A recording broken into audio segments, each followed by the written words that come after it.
If you want to build more sustainable eating habits, Noom Weight can help. Our program uses psychology to empower you with the practical knowledge and skills you need to build long-lasting habits and behaviors. Our personalized courses use scientifically proven principles like cognitive behavioral therapy to help you better understand and manage your relationship with food, one meal at a time. So, whether your goal is to feel more energized, boost your mood, or improve your stress levels, Noom can provide you with the expert guidance and tools to make it happen. Best of all, you're in charge of how Noom fits into your life, not the other way around. 5, 10, or 15 minutes. How much time you want to spend on your program is up to you. We won't tell you what you can or can't eat either, because we don't believe in good or bad foods. Instead, we'll provide you the support and wisdom you need to make informed choices that fit your lifestyle and health goals. Start your trial at Noom.com/habit. That's NOOM.com/habit.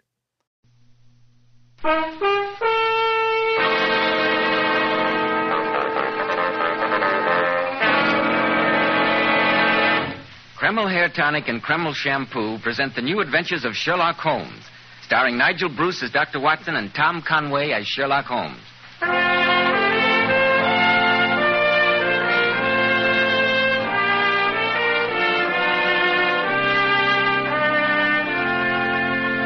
Now, once again, let's drop in on the famous colleague of Sherlock Holmes, our good friend, Dr. Watson. Good evening, Dr. Watson. And a very good evening to you, Mr. Bell. I'd almost given up hope of your coming tonight. Well, I know it's pretty late, Dr. Watson, but I saw that your light was still on, so I thought I'd drop in. I'm glad that you did, Mr. Bell. Applying the methods of my friend Sherlock Holmes, I would venture a guess that you're on your way home from the theater. Amazing deduction, Dr. Watson. I lament to Mr. Bell. Isn't that a theater program I see sticking out of your pocket? Of course. Oh, what was the play? Hamlet. Very fine production, too. Have you seen it? No, not lately, but I think I can claim to be one of the very few men in this world to have seen a far older Hamlet than any that you saw performed tonight. An older Hamlet? I don't quite understand. Some 400 years older. You've heard me speak of Professor Moriarty? The arch-villain whom Sherlock Holmes considered his most worthy opponent? Precisely. I think that Professor Moriarty would cheerfully have given his right arm to possess the Hamlet to which I'm referring. At least he was quite willing to commit murder for it. I remember... but here I am monopolizing the conversation when I know that you've got something quite important to tell our listeners. Yes, Dr. Watson, I'd like to tell our listeners about a modern trend in hair grooming that's in such great demand today by men who value their appearance. It's called Kreml Hair Tonic. Frankly, man, Kreml is the only hairdressing I've ever found that really makes my hair stay in place. An outstanding feature of Kreml is that it always keeps hair so neatly groomed, yet never gives it that cheap, greasy look. Kreml never leaves hair full of sticky goo. Your hair feels so soft and looks so natural. And men, don't tell me that you won't be mightily pleased when your wife or sweetheart remarks how attractive your hair always looks. How it feels so nice to touch, never greasy or sticky. It's spelled Kreml. Kreml Hair Tonic. Now, Dr. Watson, what about Professor Moriarty and the original Hamlet? I'm all ears. It all began in the most commonplace manner imaginable. I was walking down the street with Holmes in answer to a completely routine call from Scotland Yard. Hurry up, Watson. Don't lag. I must say, Holmes, that as a medical man, I heartily endorse this recent passion of yours for long, brisk walks. My dear Watson, the constant succession of dull cases with which we've recently been favored leaves me with so much surplus energy that I can only sleep by exercising myself into a state of utter stuporous exhaustion. Look out! Good heavens, that carriage! Fetch it, doctor! Fetch it, Holmes, did you see that? That carriage ran right over that old man. Poor devil. I better see what I'm going to do for him, Holmes. That's your métier, Watson. Look after the poor chap. I must be getting on to the yard. Move to one side, please. Move to one side, please. I'm a doctor. Let the doctor through. I'm all right, sir. I'm all right, thank you. Well, there are no bones broken, I'm glad to say. Here, let me help you to stand up. Thank you, sir. Yes, I'm all right. Quite all right. Very kind of you to come to my assistance. Oh, not at all. I'm a doctor. At least I picked a good spot for my accident. I see there's a pub right across the way. I hope you'll at least let me have the pleasure of standing you a drink. That's the quickest fee I ever received. Lead the way, sir.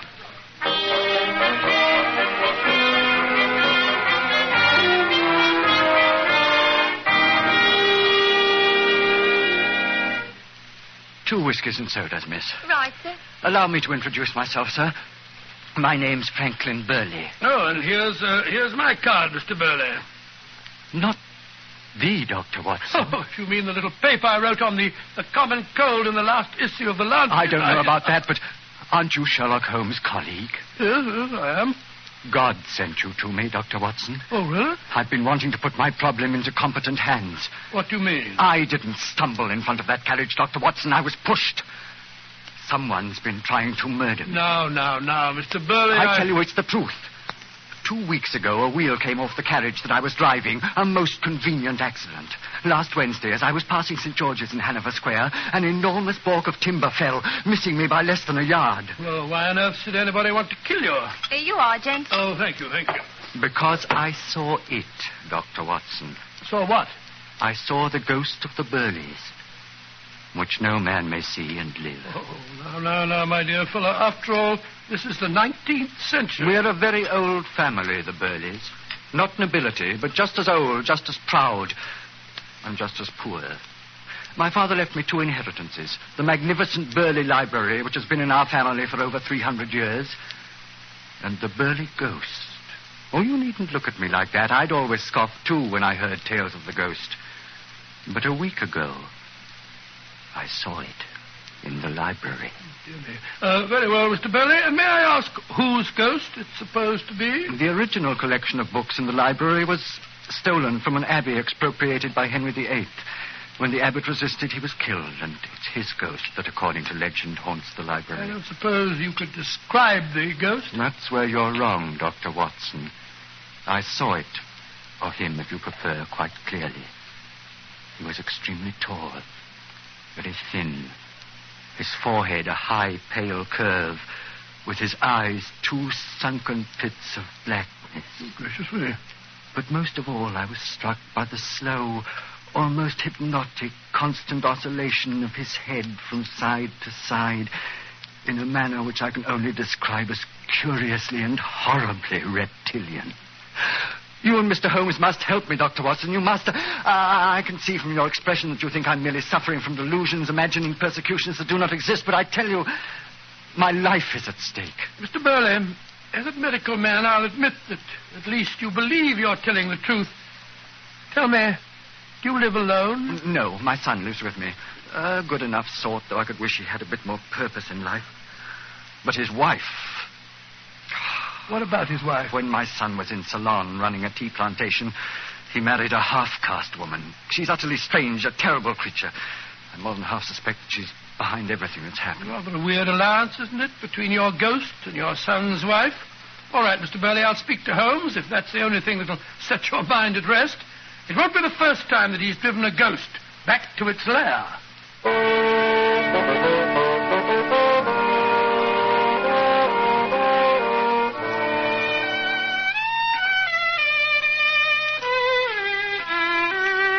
No, do stop scraping on that violin of yours, Holmes. I'm trying to tell you about this poor chap's delusions. I assure you, Watson, you've been receiving my closest attention. So your friend Mr. Burley suspects his son's half-caste wife. Go on. Well, that's all there is to it. I promised him that I'd tell you his story, although obviously the poor man is the victim of a persecution phobia. I wonder, Watson. I wonder. Oh, now, really, There are Holmes. certain definite points of interest. That description of the ghost, for instance. Tall, very thin, high forehead, with a constant oscillation of his head in a reptilian manner. Who does that remind you of, Watson? Remind me? Oh, I don't know. Could it be anyone but our friend Moriarty? Good heavens, you're right. And the library of the nature that you describe might well contain treasures worthy of the professor's highly selective interests. I tell you, Watson, it sounds precisely like Moriarty. The inspection of the library in his ghostly guise, followed by the realization that if he's to secure without suspicion the treasures he covets, their owner's death is necessary. Come, Watson. Stop lounging in your chair. Oh, but where are we off to? Mr. Burley said he was returning to an ancestral home at the seaside in Cornwall. Yes? We shall join him there. It's been too long since I've crossed swords with such a masterly adversary as Professor Moriarty.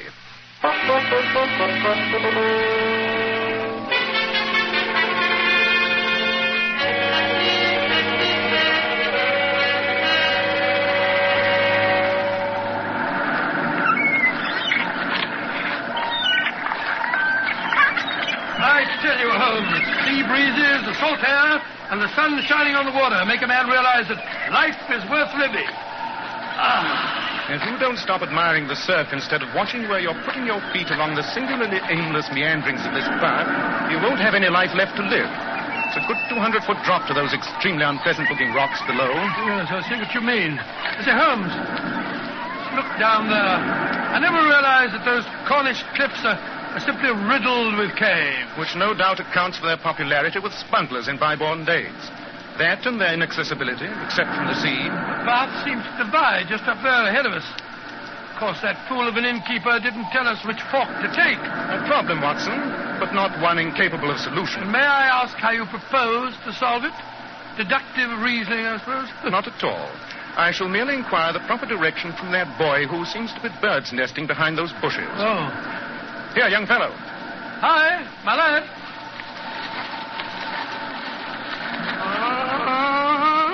Good morning, my boy. I'm not doing nothing I shouldn't. Of course not. There's nothing to be frightened of. We simply want to know the way to Burley Manor. Burley Manor, my boy. To the right or to the left? Oh, you want Burley Manor, eh? That is the impression we are trying to convey. Everybody knows where Burley Manor is. Well, we don't. Where is it? Straight along the path. That way. Pathetic sight. When will our civilization advance sufficiently to produce a race free of such pitiable creatures as that? Oh, I don't know. The boy looks well-fed and happy. Why shouldn't he? Nothing to do but walk round barefoot and climb about the cliffs all day. Seems rather a pleasant life. I wouldn't mind being an idiot myself. Jackie, where are you? If you're looking for that barefooted boy, madam, he went off towards the cliffs. Oh, then he won't be back for hours. He hunts birds' nests and eggs. Sells them for a few pennies. Very sound hobby. I used to do a little bird's nesting myself when I was a boy. I wanted him to run an errand for me, but it's no match. The boy told us that we should take this path to Burley Manor, but he seemed a trifle wanting. If you're going to Burley Manor, I will be glad to show you the way. I'm Mrs. Stephen Burley. Good Lord, not the... Your father-in-law invited us down to see his library, Mrs. Burley. May I introduce Dr. Watson? How do you do? My name is Sherlock Holmes. I'm very glad to know you both. Now, if you'll just follow me along the path, it's rather narrow, so I'm afraid we'll have to go in single file. Just attractive girl, eh, Holmes? Quite. Which makes me wonder all the more why she has evidently been weeping.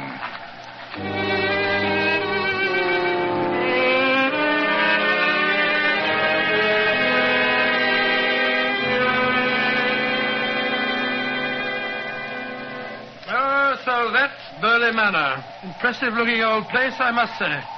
They built them to last in those days. I suppose it is impressive. But is it a house which conveys to you an aura of happiness, Dr. Watson? Well, I can't say that I've ever... Oh, there's Stephen now on the terrace. Lila, where the devil have you been? This is Mr. Sherlock Holmes and Dr. Watson. How do you do? How do you do? Glad to know you. Your father asked them down to see the library. The library? Oh, stacks of weird old books in there. Stuff's never been catalogued. Can't make any sense out of it myself. No, it's not my dish of tea either. Felt like reading Hamlet one night. Found some old black letter thing I could barely spell my way through. And from the little I made out, it wasn't even the right form of the play. Really, Mr. Burley? How was that? Oh, it started out with some sort of a prologue. All about ghosts and revenge. Never saw that in Hamlet. Stephen, where is your father? I haven't seen him since I packed his lunch. Has he gone off to the cliffs already? You must have just missed him, Mr. Holmes. He often spends the day browsing about out there. Takes lunch along with him. And he's gone off alone? Which path did he take? The one toward the cliffs. But I don't... Come, Watson. There's not a moment to lose.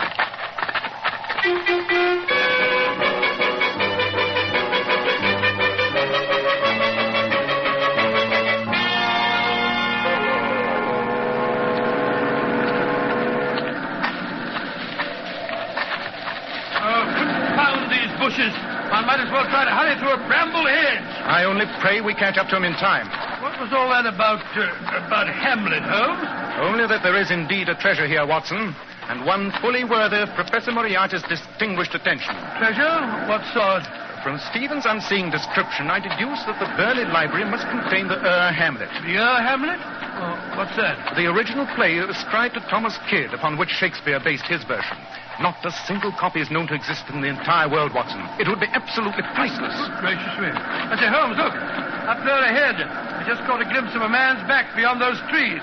It must be Burley. Good. Mr. Burley! Mr. Burley!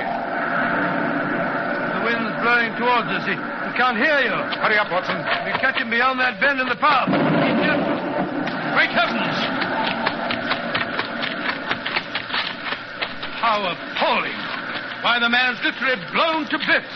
As I feared, Watson, we were just too late.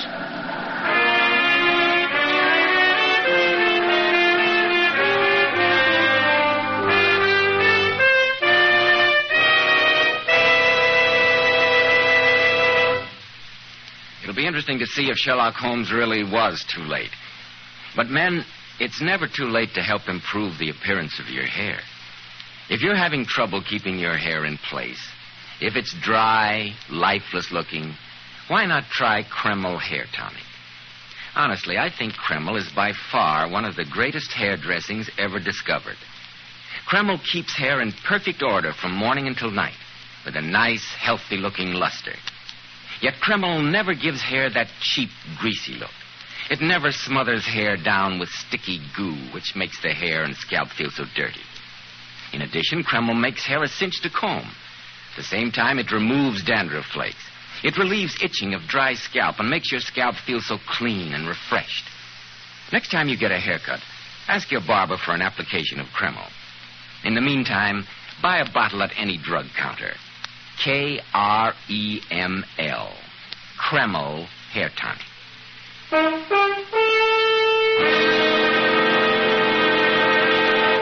And now, Dr. Watson, what happened when you and Sherlock Holmes found that Mr. Burley had been the victim of an explosion on those Cornish cliffs?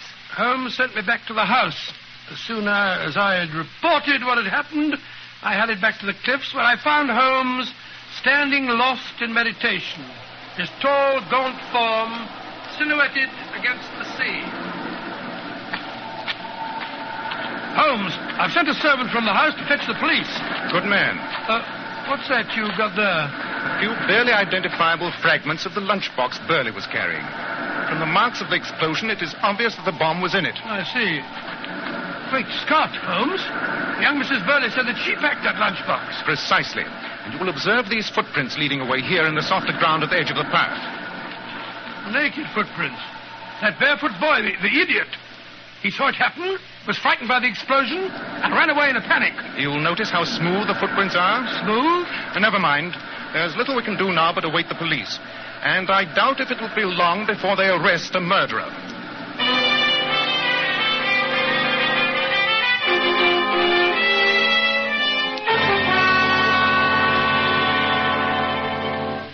I should like to suggest, Superintendent Maddox, that you broaden the course of your inquiry. If you don't mind, Mr. Holmes, I'll conduct my questioning in my own way. Not at all, Superintendent. A little rude fellow. And now, Mrs. Burley, it'll be a lot better for you if you help me instead of hindering me. I've been trying to answer your question, Superintendent. Although only a fool could fail to see where they're leading. Now, Lila, the superintendent's only trying to find out the truth. Very well. I'm innocent. And if all you want is the truth, you shall have it. I hated my father-in-law, and he hated me. Lila, don't say any more. And that isn't all. All the gossip you picked up from the servants this afternoon is true, Superintendent. My husband and I quarreled this morning. Quarreled bitterly. Stephen talked of divorce. His father's constant pressure has made him so confused that he no longer knows his own mind. That's not true, Lila. I still love you. So if that's what you wanted to know, Superintendent. Yes. I'm glad he's dead. I hated him. I hated him. I think that'll be quite enough, Mrs. Burley. I shall have to take you with me to the chief constable. The charge is murder. Oh, you're crazy, Maddox. My wife didn't kill my father. The fact that she's told you all these things should be proof enough. I'm sorry, Mr. Burley. I've got to do my duty as I see it. Come along, Mrs. Burley. Very well. I'm ready. I'll come along with you, my dear. No, darling. Stay here and help Mr. Holmes in any way you can. That's the best way for you to help me. She's quite right, my boy. Now, come along, Mrs. Burley. Mr. Holmes, I'll offer you any sum you wish to clear my wife. Your father was my client. I already have a duty to find his murderer. And you think that Lila... I think the superintendent would have arrested her twice as quickly if he had known of the other possible motive. That in revenge she had conspired with Professor Moriarty against your father. Then you're leaving? You won't help me? There are loose ends to clear up, Mr. Burley. I must send Dr. Watson on an errand. As for myself, my first objective is to inspect the famous Burley Library.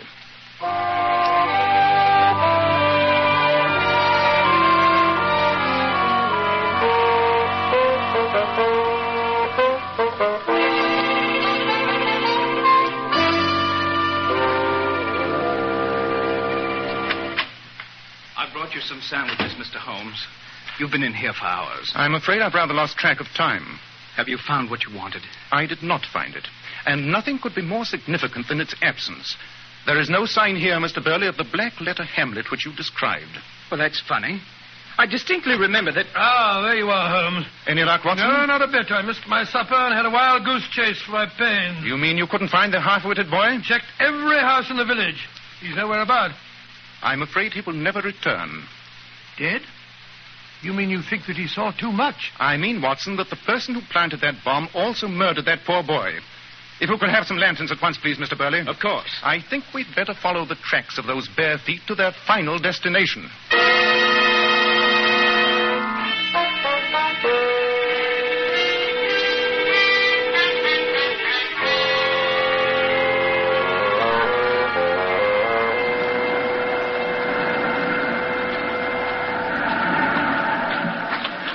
Here, Watson. Hold that lantern over my shoulder, close to the ground.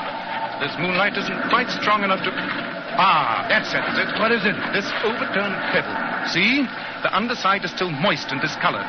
Someone has been here very recently. I must say, Mr. Holmes, I don't believe there's another man on Earth who could have brought us to this spot in the dark. By these minute indications you've discovered. Quite elementary, my dear Mr. Burley. At all events, our tracking's at an end. This path seems to lead right down the face of the cliff. If you call it a path, where the devil does it lead to? If you look over the edge of the cliff... Look over here? Careful. It's a 200-foot drop to those rocks below. You see a dark opening some 40 or 50 feet down? One of the caves. Precisely. And except for this extremely precipitous and presumably unknown path, a cave completely hidden and inaccessible save from below by way of the water. Come on. Dark in here. Look out, it's slippery. Careful, Holmes. Look out for loose rocks. Oh, blasted. I nearly wrecked my ankle. Look out, that boat is loose. Good heavens. That just missed me. What price the brisk sea breeze is now, Watson? I wish we were back in Baker Street. There. The worst bit's over. Here's the cave. It's larger than it seemed from above. Hold that lantern high above your head, Mr. Burley. This cave extends back quite a distance, apparently. Ah, there's something white beside those rocks. Good gracious me. It's some sandwiches. Precisely. The remains of your father's lunch, Mr. Burley. But I don't understand. And here, unless I'm greatly mistaken, in this pile of books we shall find the missing Hamlet. Ah, yes, just as I thought. Follow me, Mr. Burley. Keep that lantern high enough so that I may see what's ahead of us.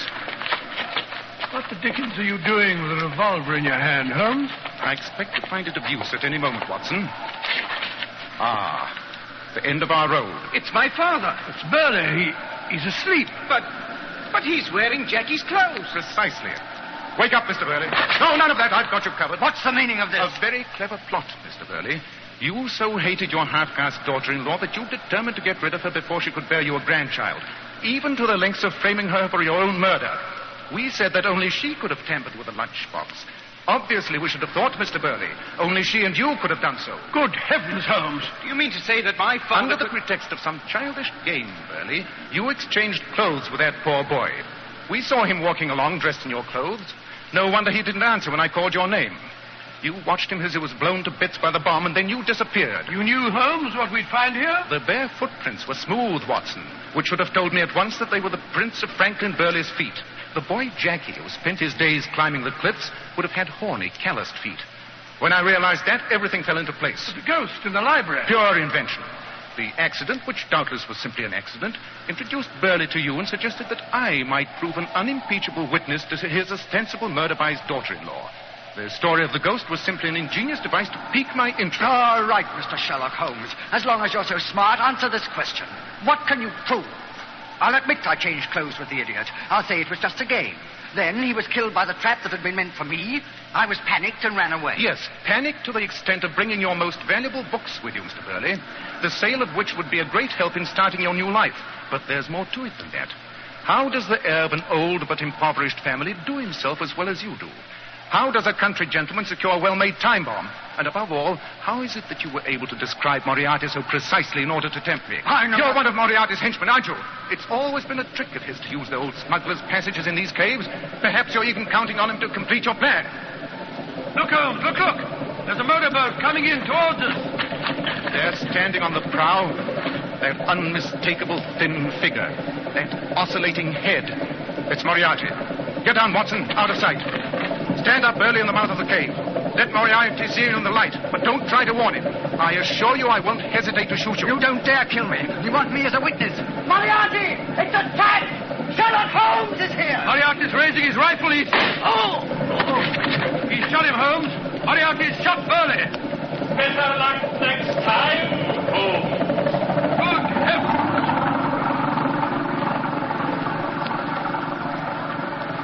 Moriarty has made certain that no one shall turn King's evidence against him. No. Don't try to stand up, man. You're badly hurt. I'm dying. But there'll be no dying words from me for you to use in court. I see where you're looking. You want that Hamlet, don't you, Mr. Holmes? Every scholar, every museum in the world would... Well, it's mine. I'll never let it be seen. No one shall have it now. You least of all. I'm dying, and it dies with... Look out, Holmes! Burley, stop!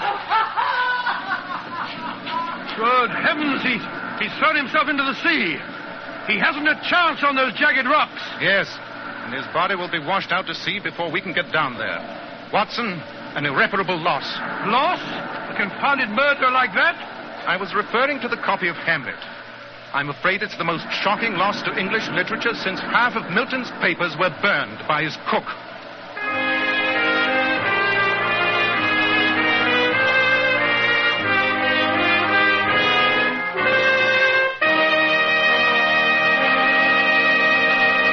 So Professor Moriarty once again got the better of Sherlock Holmes. Oh, no, only in that he escaped capture, Mr. Bell. After all, Holmes solved the mystery and managed to save the reputation of the young and beautiful Mrs. Burley. That's true, Dr. Watson. In just a moment, Dr. Watson will tell us about next week's story. But first, ladies, Sherlock Holmes is tops at solving mysterious problems. But here's one hair problem which those beautiful Powers models solved. And here it is. We discovered there's nothing better than Kreml shampoo to bring out all the hair's natural glossy luster. Kreml shampoo actually keeps our hair shining bright for days. And Kreml shampoo does such a marvelous cleaning job. Even in the hardest water, its rich, active foam penetrates right to the scalp and removes all loose dandruff flakes as well as the dirt. Kreml shampoo has been especially developed to glamour bathe each tiny strand of hair, to reveal all its glorious natural brilliance. Even after the first shampoo, your hair looks a vision of loveliness. And don't forget to mention how its beneficial oil base helps keep hair from becoming dry or brittle. Yes, I know. That's why my wife always uses Kreml shampoo for our youngsters' hair. In fact, everyone at our house uses Kreml shampoo because it's so mild and gentle on the hair. You can buy a bottle at any drug counter. Just ask for Kreml shampoo. Now, Dr. Watson, how about next week? Well, now let me see. Next week, I think I'll tell you how Holmes unmasked the sinister Dr. Ponsonby, head of a boys' school, and thus saved the life of one of the pupils. I've always referred to this particularly bizarre adventure as the singular affair of the dying schoolboys.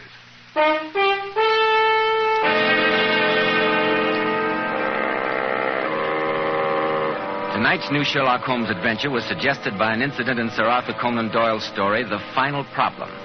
Nigel Bruce appeared by permission of California Pictures. Tom Conway through the courtesy of Eagle Lion Pictures. This is Joseph Bell speaking for Kreml Hair Tonic and Kreml Shampoo. Inviting you to be with us next week at this same time when Dr. Watson will tell us about the singular affair of the dying schoolboys.